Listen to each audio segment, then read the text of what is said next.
म्हटलेलं आहे की भूतकाळातली भूत आपल्याला काढायची नाहीये, कारण की जे आता घरी बसलेले आहेत त्यांना घरी बसायची सवय नाहीये. आहे का?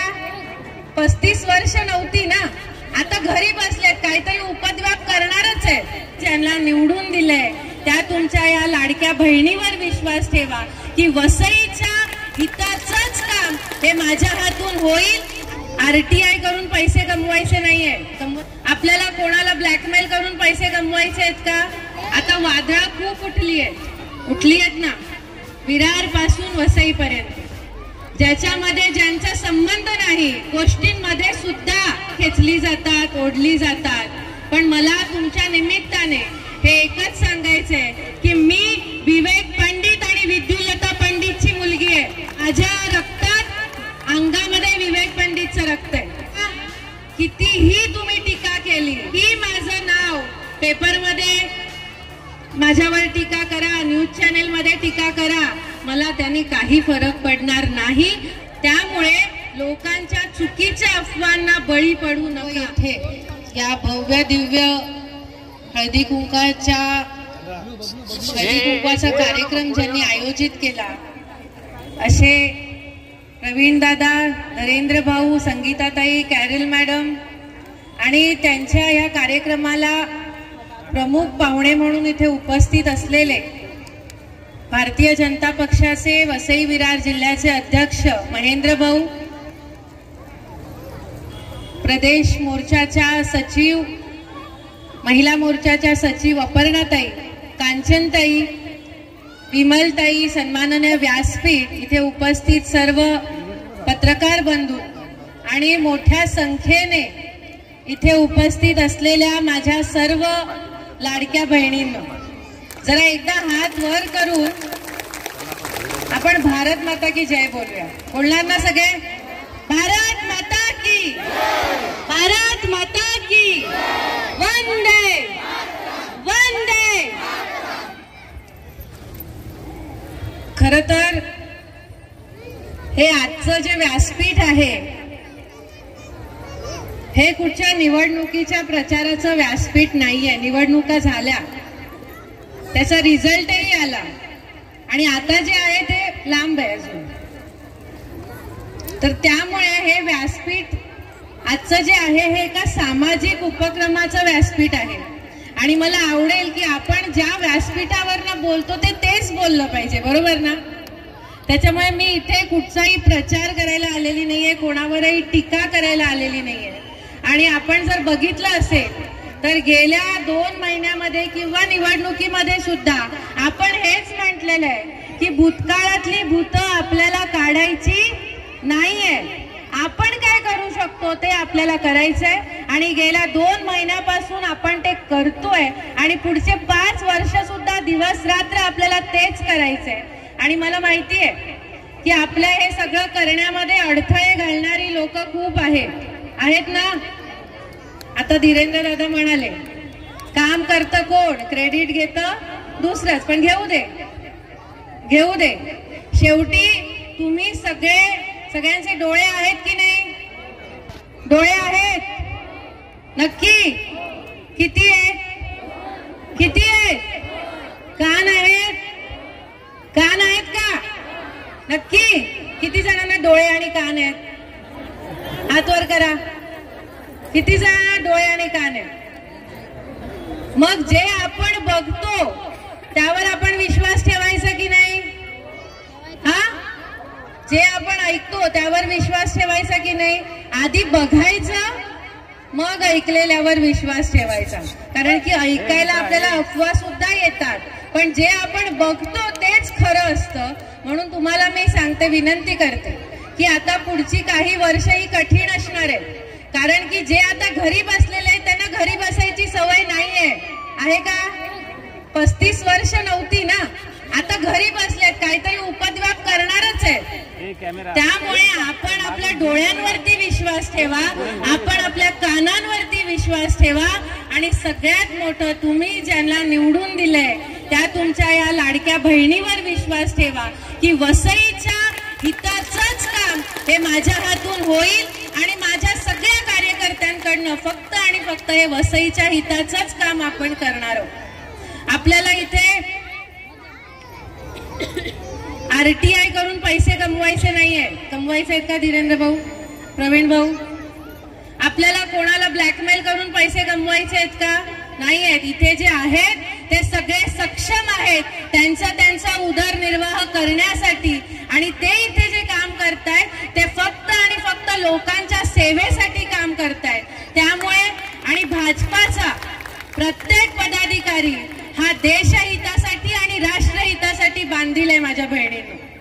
त्यामुळे तुम्ही ज्यांना निवडून दिले, तुम्ही मोदीजींवर विश्वास ठेवून आम्हाला निवडून दिले, तुम्ही देवेंद्रजींवर विश्वास ठेवून आम्हाला निवडून दिले, आणि तुमच्या विश्वासाला तडा जाणार नाही हा विश्वास तुम्ही बाळगा। तसंच काम माझ्या हातून आणि इथे भाजपाच्या प्रत्येक पदाधिकाऱ्याकडनं केलं जाईल। आता वादळं खूप उठली आहेत ना, विरार पासून वसई पर्यंत, ज्याच्यामध्ये ज्यांचा संबंध नाही अशा गोष्टींमध्ये सुद्धा नावं खेचली जातात, ओढली जातात। पण मला तुमच्या निमित्ताने हे एकच सांगायचंय की मी विवेक पंडित आणि विद्युलता पंडितची मुलगी आहे। माझ्या रक्तात अंगामध्ये विवेक पंडितचं रक्त आहे। मला कितीही तुम्ही टीका केली, कितीही माझं नाव पेपरमध्ये माझ्यावर टीका करा, न्यूज चॅनेल मध्ये टीका करा, मला त्यांनी काही फरक पडणार नाही। कारण मला माहिती आहे मी सच्ची आहे आणि माझं काम सच्चे आहे की नाहीये? तुम्हाला माहिती आहे की नाहीये? माझ्यावर विश्वास आहे की नाहीये? आहे ना?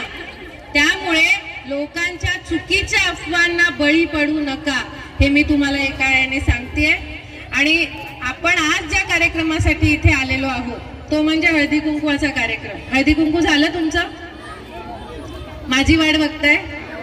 ठीक आहे। मग ज्या कार्यक्रमासाठी आपण इथे आलेलो आहोत हळदी कुंकवाच्या, ते हळदी कुंकू हे कशाचं प्रतीक असतं?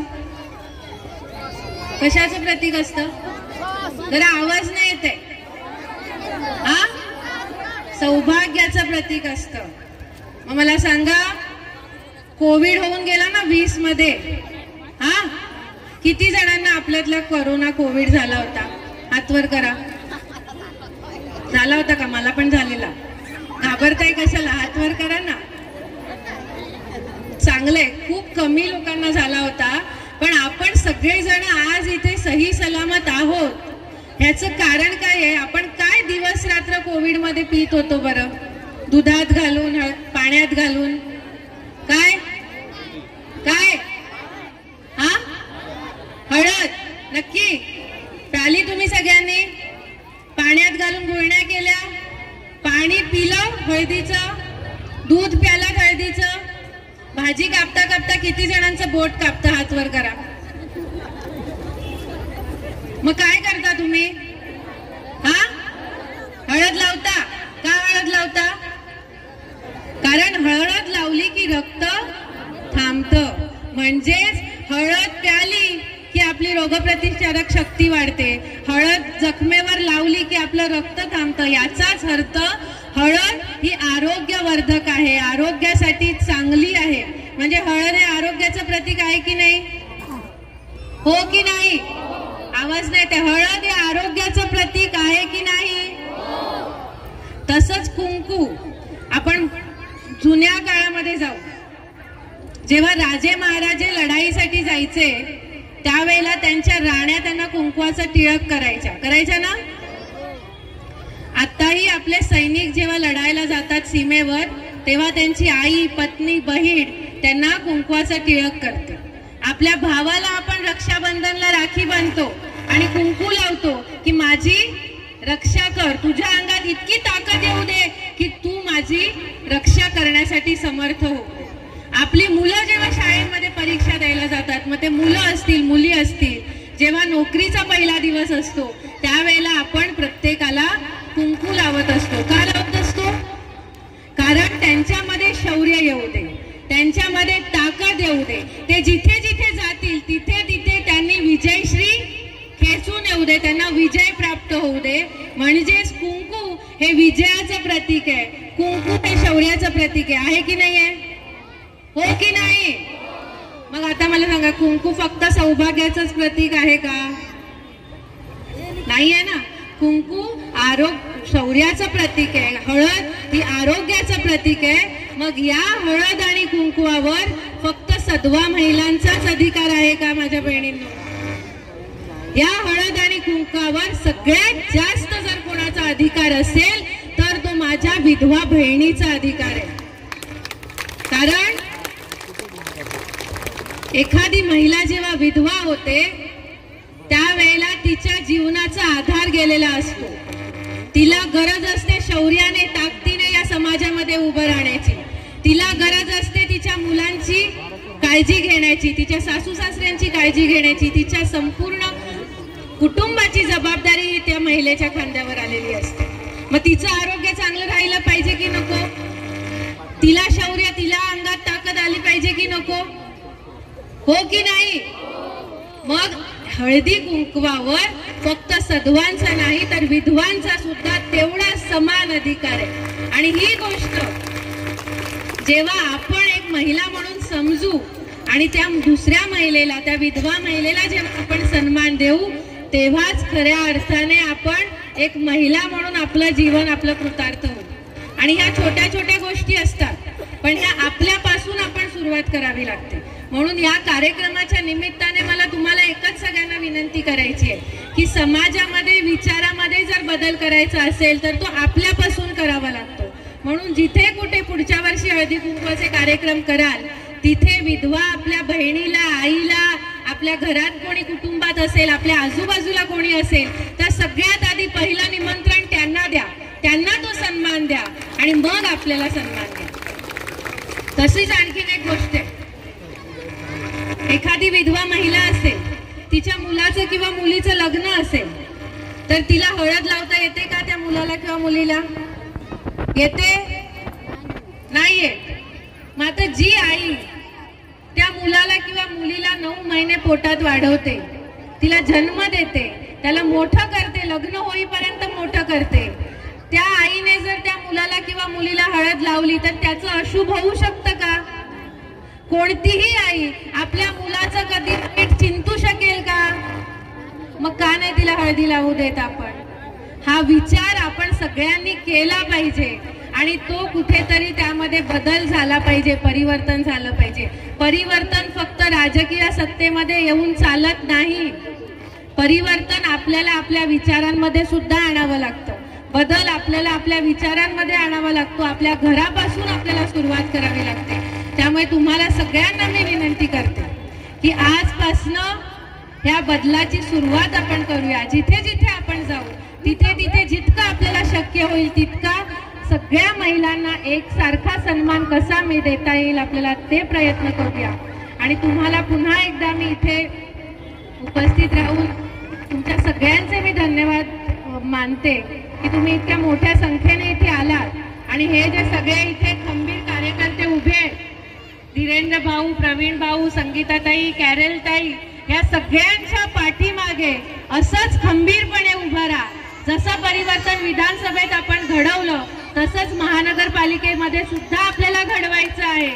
तरच खऱ्या अर्थाने वसईमध्ये परिवर्तन होईल आणि खऱ्या अर्थाने वसईमध्ये विकासाचा सूर्य उगवू शकेल. म्हणून तुम्हा सर्वांना मी एकच विनंती करते, ह्या सगळ्यांच्या पाठी खंबीरपणे उभे राहा, माझ्या पाठी खंबीरपणे उभे राहा. आणि तुमची एक लोकप्रतिनिधी म्हणून सांगते, माझी एक सवय सांगते, मी कुठच्याही गोष्टीवर तेव्हाच भाष्य करते जेव्हा मला कळत असतं की जर मी हे बोलली तर ते मी करू शकते. जे मी करू शकते मी तेच बोलणार आणि मी जे बोलणार मी ते नक्की करणार. यावरती विश्वास ठेवा. मी इथेच थांबते. धन्यवाद. जय हिंद. जय हिंद. जय महाराष्ट्र.